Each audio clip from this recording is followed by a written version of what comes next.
Hello everyone, this is Asif Turgal and you are watching Foundation Tutorials for Commerce, and I request everyone please do like, share and subscribe my channel, and don't forget to press the bell icon to know about my upcoming classes. Thank you. So today I am going to start the first PUC syllabus, that is from Business Studies.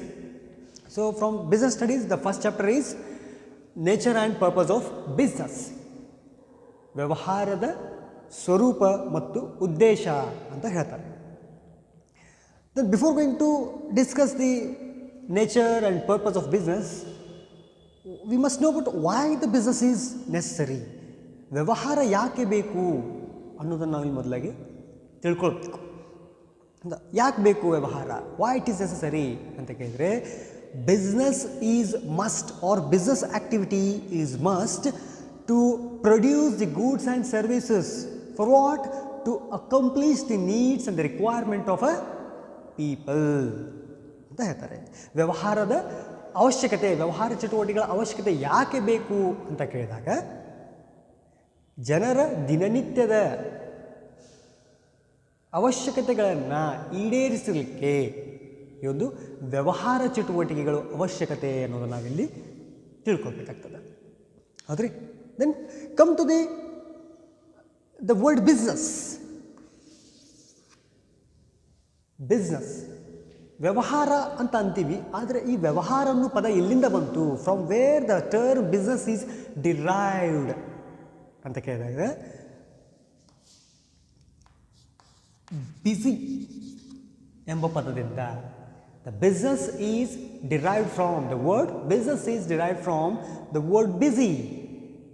ಬಿಸಿ ಅಂತಕ್ಕಂಥ ಒಂದು ಪದದಿಂದ ಈ ಒಂದು business ಅನ್ನೋ ಪದವನ್ನು ಇಲ್ಲಿ ಬೆಳಕಿಗೆ ತಂದರು ಅಂತ ಹೇಳ್ತಾರೆ. Then from where the term busy is derived, ಹಾಗಿದ್ರೆ ಬಿಸಿ ಅನ್ನೋ ಅಕ್ಷರ ಎಲ್ಲಿಂದ ಬಂತು ಅಂತ ನಾವು ಹಿಂದೆ ಹೋಗಿ ನೋಡಬೇಕಾದ್ರೆ, ಓಲ್ಡ್ ಇಂಗ್ಲಿಷಿನ ಪದವಾಗಿರ್ತಕ್ಕಂತಹ ಬಿಸಿಗ್, ಅದು BISIG. Business term is derived from busy, the word busy, and the busy term is derived from the old English term basic. ಬಿಸಿಗ್ ಅಂತ ಕರೀತಾರೆ. ಈ ಒಂದು ಬಿಸಿಗ್ ಅನ್ನೋ ಟರ್ಮ್ನಿಂದ ಬಿಸಿ ಅನ್ನೋ ವರ್ಡನ್ನು ಬೆಳಕಿಗೆ ತಂದರು ಅಂತ ಹೇಳ್ತಾರೆ. This is all about how the term is derived. Now come to the actual meaning. ಏನು ಹೇಳ್ತದೆ, ಅರ್ಥ ಏನು ಹೇಳ್ತದೆ, ವ್ಯವಹಾರದ ಅರ್ಥ ಏನು ಹೇಳ್ತದೆ ಅಂತ ಕೇಳಿದ್ರೆ, in simple terms, being busy. Business ಅಂದರೆ ಏನು ಹೇಳ್ತಾರಲ್ಲಿ, ಬೀಯಿಂಗ್ ಬಿಸಿ ಅಂದರೆ ಸತತವಾಗಿ ಕಾರ್ಯನಿರತವಾಗಿರುವುದನ್ನು ಇಲ್ಲಿ ಹೇಳ್ತಾರೆ ಇವರು ವ್ಯವಹಾರ ಅಂತ ಹೇಳ್ತಾರೆ. ಎಂಥ ವ್ಯವಹಾರ, ಎಂಥ ಕಾರ್ಯಚಟುವಟಿಕೆಗಳು, ಸತತವಾಗಿ ಕಾರ್ಯನಿರತವಾಗಿರೋದು ಅಂತಂದ್ವಿ. ಆದರೆ ಎಂಥ ಚಟುವಟಿಕೆಗಳು ಅಂತ ಬಂದಾಗ, ಪ್ರೊಡಕ್ಟಿವ್ ಆ್ಯಕ್ಟಿವಿಟೀಸ್, ಪ್ರಾಫಿಟೇಬಲ್ ಆ್ಯಕ್ಟಿವಿಟೀಸ್, ಲಾಭ ಗಳಿಸುವ ಚಟುವಟಿಕೆಗಳಲ್ಲಿ ಸತತವಾಗಿ ನಿರಂತರವಾಗಿ ವ್ಯಸ್ತವಾಗಿರೋದಕ್ಕೆ ಅಂತ ಕರೀತಾರೆ ಬಿಸ್ನೆಸ್ ಅಂತ ಹೇಳ್ತಾರೆ.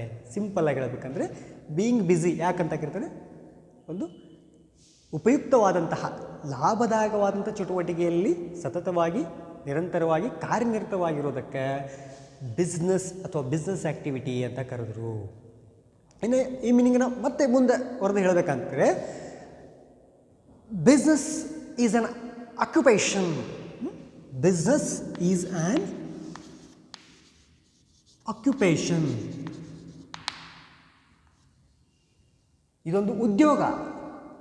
Business is an occupation in which people are engaged in the activities like production, sales, and exchange. Production, sales and exchange of what? Production, sales and exchange of goods and services. For what? To accomplish the needs and the requirement of other people. ಹೌದ್ರಿ? ಹೇಳ್ತಾರೆ ಇಲ್ಲಿ business is an occupation, ಇದೊಂದು ಉದ್ಯೋಗ. ಎಂಥ ಉದ್ಯೋಗ ಅಂತ ಕೇಳಿದರೆ ಸರಕು ಮತ್ತು ಸೇವೆಗಳನ್ನು ಉತ್ಪಾದಿಸುವ, ಮಾರಾಟ ಮಾಡುವ ಮತ್ತು ವಿನಿಮಯ ಮಾಡುವ, ಸರಕುಗಳನ್ನು ಉತ್ಪಾದನೆ ಮಾಡುವ, ಮಾರಾಟ ಮಾಡುವ ಮತ್ತು ವಿನಿಮಯ ಮಾಡುವ ಉಪಯುಕ್ತವಾದಂತಹ ನಿರಂತರವಾಗಿ ನಡೀತಕ್ಕಂತಹ ಕಾರ್ಯಚಟುವಟಿಕೆ. ಯಾಕೆ ಆ ಕಾರ್ಯಚಟುವಟಿಕೆ ನಡೀಬೇಕು ಅಂತ ಕೇಳಿದರೆ to meet or to accomplish the needs and the requirement of other people, ಜನರ ದಿನನಿತ್ಯದ ಬಯಕೆಗಳನ್ನು, ಅವಶ್ಯಕತೆಗಳನ್ನು ಈಡೇರಿಸಲಿಕ್ಕೆ ಸರಕು ಮತ್ತು ಸೇವೆಗಳನ್ನು ಉತ್ಪಾದನೆ, ಮಾರಾಟ ಮತ್ತು ವಿನಿಮಯ ಮಾಡ್ಕೋತಾರೆ. ಈ ಒಂದು ಸಮಗ್ರವಾದಂತಹ ಒಂದು ಉದ್ಯೋಗಕ್ಕೆ the entire occupation is consider as business ಅಂತ ಹೇಳ್ತಾರೆ. Okay, so this is about the meaning. Now come to the definition. Definition.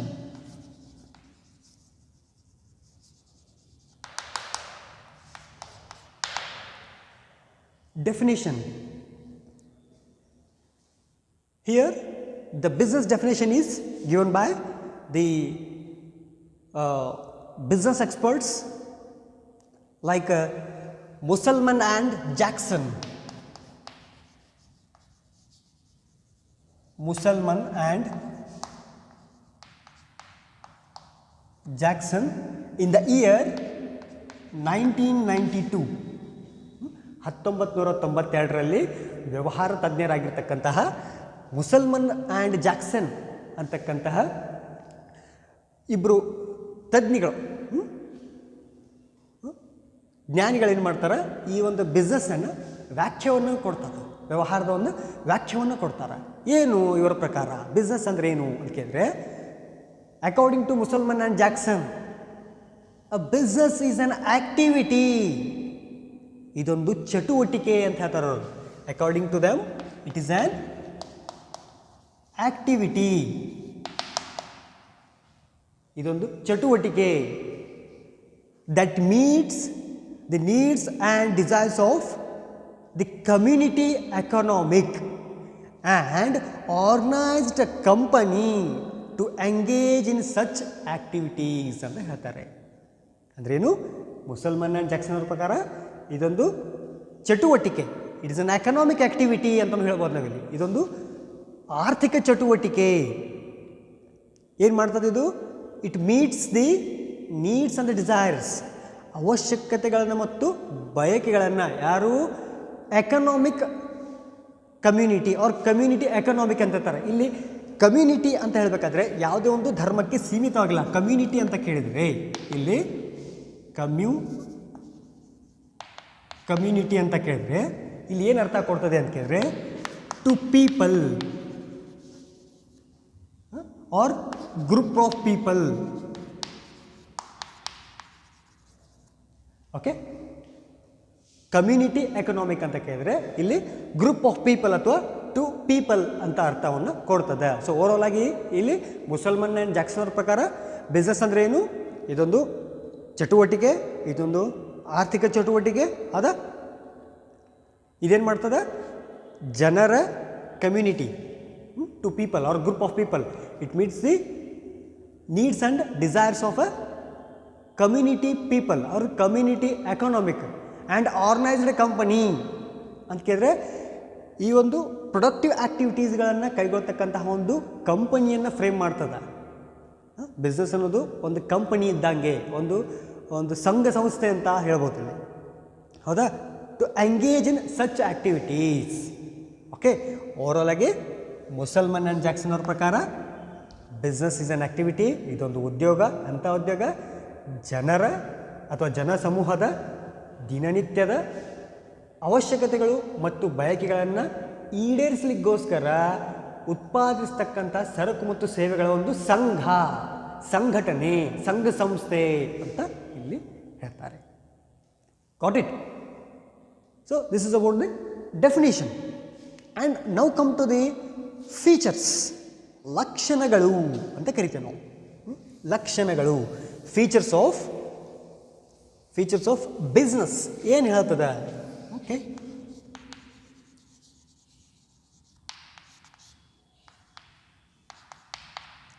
Features of business. Okay, first ಯಾವುದು? It is an economic activity.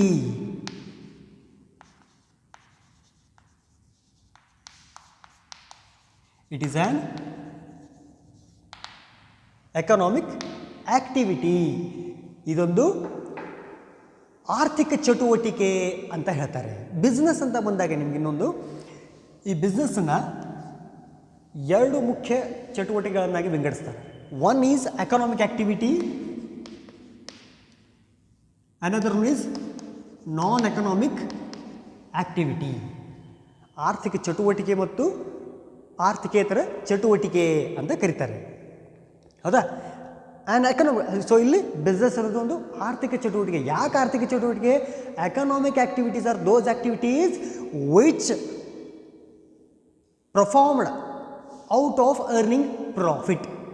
ಲಾಭ ಗಳಿಸುವ ಉದ್ದೇಶವನ್ನಿಟ್ಟುಕೊಂಡು ಮಾಡ್ತಕ್ಕಂತಹ ಚಟುವಟಿಕೆಗಳನ್ನು ಅಂತ ಕರೀತಾರೆ ಆರ್ಥಿಕ ಚಟುವಟಿಕೆಗಳು ಅಂತ ಕರೀತಾರೆ. ಸೊ ನಾವು ಬಿಸ್ನೆಸ್ ಮೀನಿಂಗ್ ಒಳಗೂ ಡಿಟೇಲಾಗಿ ನೋಡಿದ್ವಿ. ಇದು ಬಿಸ್ನೆಸ್ ಆ್ಯಕ್ಟಿವಿಟೀಸ್ ಅಂತ ಆ್ಯಕ್ಟಿವಿಟೀಸು ಇವು ಲಾಭ ಗಳಿಸುವ ಉದ್ದೇಶವನ್ನು ಇಟ್ಕೊಂಡು ನಿರಂತರವಾಗಿ ನಡೀತಕ್ಕಂಥ ಒಂದು ಕಾರ್ಯಚಟುವಟಿಕೆ ಅಂತ ಹೇಳ್ತೀವಿ. ಸೊ ಅದಕ್ಕೇನು business is an economic activity. In non economic activity ಅಂದರೆ it is a activity which are performed out of sympathy, love, affection ಅಂತ ಹೇಳ್ಬೋದು. ಇಲ್ಲಿ there is no any profit motive activities. These are just service activities, service motive activities ಅಂತ ಹೇಳ್ಬೋದು. Okay, so here the first point is, first feature is, ಮೊದಲ ಲಕ್ಷಣ ಯಾವುದು? It is an economic activity. ಇದೊಂದು ಆರ್ಥಿಕ ಚಟುವಟಿಕೆ ಅಂತ ಕರೆದ್ರು. ಎರಡನೇದು production of goods and services.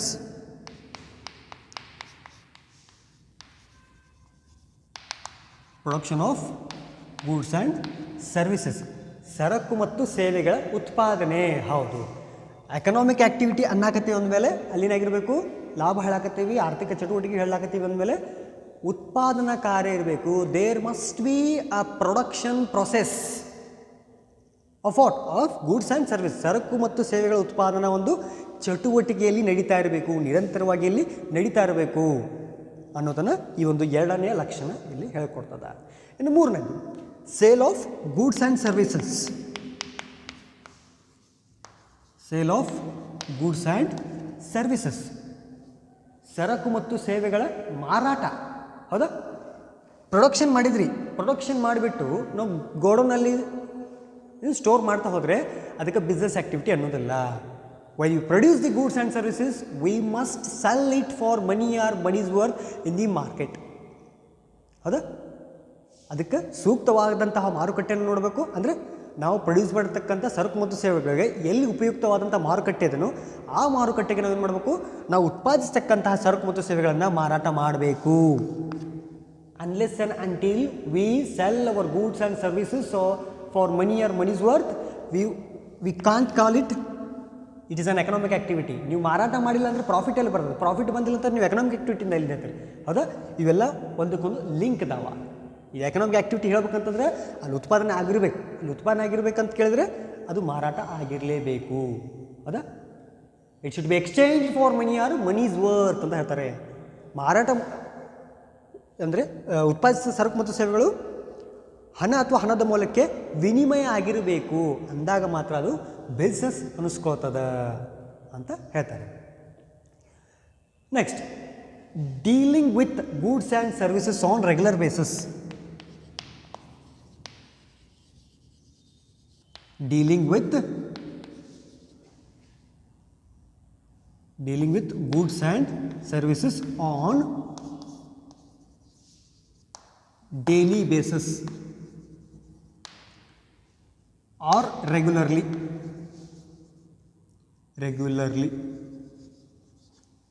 ಹೌದಾ? ಅಂದರೆ ಏನ್ರಿ ಇಲ್ಲಿ ನೀವು ಈ ವರ್ಷ ಉತ್ಪಾದನೆ ಮಾಡಿದ್ರಿ, ಮಾರಾಟ ಮಾಡಿದ್ರಿ, ಪ್ರಾಫಿಟ್ ಬಂತು, ಮುಗಿದ ಬಿಸ್ನೆಸ್ ಅನ್ನೋ ಹಂಗಿಲ್ಲ. ಬಿಸ್ನೆಸ್ ಅಂದಮೇಲೆ ನಾವು ಮೊದಲೇ ಹೇಳಿದ್ವಿ ಇದೊಂದು ನಿರಂತರವಾಗಿ ನಡೀತಕ್ಕಂಥ ಆರ್ಥಿಕ ಚಟುವಟಿಕೆ. ಇದು ನಿರಂತರವಾಗಿ ನಡೀತಾನೇ ಇರಬೇಕು. ಅಂದಾಗ ಮಾತ್ರ ಬಿಸ್ನೆಸ್ ಅನ್ಸ್ಕೋತದೆ. ಇಲ್ಲಿ ಹೇಳ್ತಾರು dealing with goods and services on regular basis or daily basis. ಅಂದರೆ ನೀವು ಉತ್ಪಾದನಾ ಕಾರ್ಯ, ಸರಕು ಮತ್ತು ಸೇವೆಗಳ ಉತ್ಪಾದನಾ ಕಾರ್ಯ ಏನಾಗ್ತಿರ್ಬೇಕು, ಇಲ್ಲಿ ನಿರಂತರವಾಗಿ ನಡೀತಾ ಇರಬೇಕು. ಅಂದಾಗ ಮಾತ್ರ ಅದು ಬಿಸ್ನೆಸ್ ಅನ್ಸ್ಕೋತದೆ. ಇಲ್ಲಾಂದ್ರೆ ಅದನ್ನು ನಾವು ಬಿಸ್ನೆಸ್ ಅಂತ ಕರೆಯೋದಿಲ್ಲ, ಅದನ್ನು ಎಕನಾಮಿಕ್ ಆ್ಯಕ್ಟಿವಿಟಿ ಅಂತ ಕರೆಯೋದಿಲ್ಲ. ಓಕೆ, ಸೊ ಫೋರ್ತ್ ಪಾಯಿಂಟ್ ಇಲ್ಲಿ ಹೇಳ್ತದೆ, the production process should be is continued as long as possible. ಮಾರುಕಟ್ಟೆಯಲ್ಲಿ ಎಲ್ಲಿವರೆಗೂ ನಿಮ್ಮದು ಬಿಸ್ನೆಸ್ ಅನ್ನೋದೊಂದು ಹೆಸರು ಇರ್ತದೆ, ನಿಮ್ಮದೊಂದು ಹೆಸರು ಬಿಸ್ನೆಸ್ ನಡೀತಿರ್ತದೆ, ನಿಮ್ಮ ಸರಕು ಮತ್ತು ಸೇವೆಗಳು ಮಾರಾಟ ಆಗ್ತಿರ್ತವೆ, ಅಲ್ಲಿವರೆಗೂ ನೀವು ಉತ್ಪಾದನಾ ಕಾರ್ಯವನ್ನು, ಮಾರಾಟ ಕಾರ್ಯ ಪ್ರಕ್ರಿಯೆಗಳನ್ನು ನಿರಂತರವಾಗಿ ಮಾಡ್ತಾ ಇರಬೇಕು. ಅಂದಾಗ ಮಾತ್ರ ಅದು ಬಿಸ್ನೆಸ್ ಅನ್ನಿಸ್ಕೊಳ್ತದೆ ಅಂತ ಒಂದು ಅರ್ಥವನ್ನು ಇಲ್ಲಿ ಈ ಒಂದು ಲಕ್ಷಣ ಇಲ್ಲಿ ನಮಗೆ ತಿಳಿಸ್ಕೊಡ್ತದೆ. ಅಂತ ನೆಕ್ಸ್ಟ್ ಪಾಯಿಂಟ್ ಯಾವುದು? Uncertainty of returns.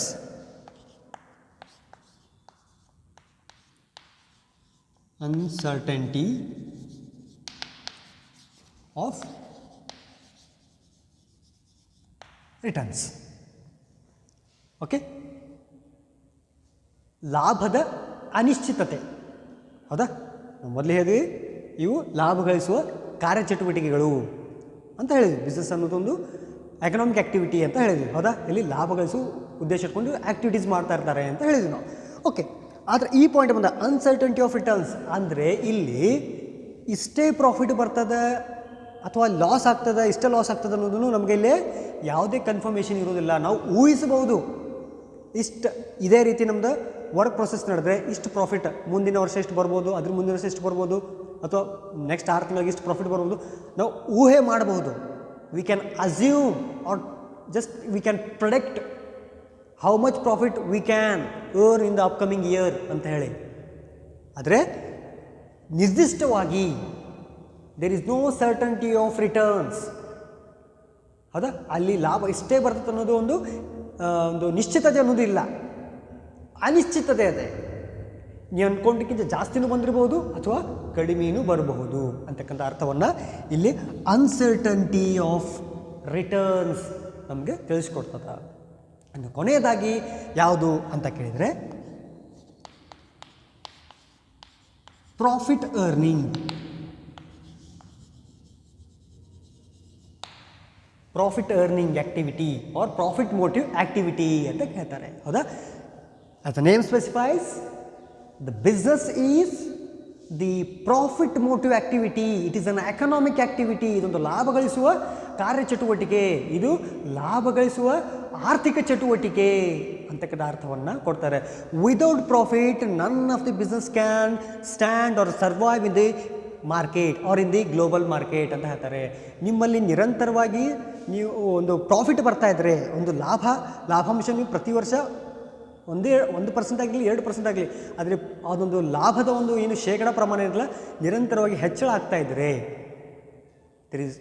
Definitely the growth and the development of that particular business is to be there ಅನ್ನೋದನ್ನು ಅರ್ಥವನ್ನು ಇಲ್ಲಿ ಕೊಡ್ತದೆ. Without profit none of the business can survive in the market. ಹೌದಾ?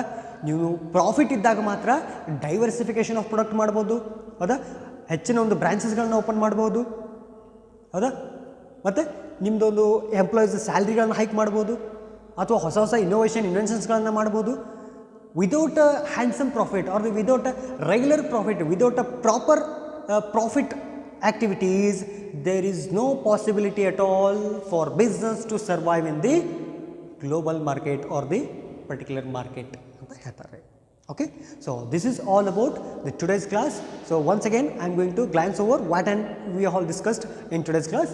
First we have discussed about from where the term business is derived, and then we have discussed the meaning, actual meaning and the definition, and lastly we have discussed some important features of business. Okay, so now I request everyone, please do watch my classes. If you want any doubts or clarification, please comment me in comment section box. Okay, ನಿಮ್ದು ಹೆಚ್ಚಿನ ಕೇಳೋದಿದ್ರೆ ಹೇಳೋದಿದ್ರೆ ಅಥವಾ ನನ್ನ ಕ್ಲಾಸಲ್ಲಿ ಏನೋ ಹೆಚ್ಚಿನ add ಮಾಡೋದಿದ್ದರೆ ಅದನ್ನ ದಯವಿಟ್ಟು ನನ್ನ ಕಮೆಂಟ್ ಬಾಕ್ಸ್ನಲ್ಲಿ ತಿಳಿಸಿ ಅಂತ ನಿಮ್ಮಲ್ಲಿ ಕೇಳ್ಕೊತಾ ನೆಕ್ಸ್ಟ್ ಕ್ಲಾಸಲ್ಲಿ ಮತ್ತೆ ಸಿಗೋಣ. ಅಲ್ಲಿವರೆಗೂ ನಮಸ್ಕಾರ.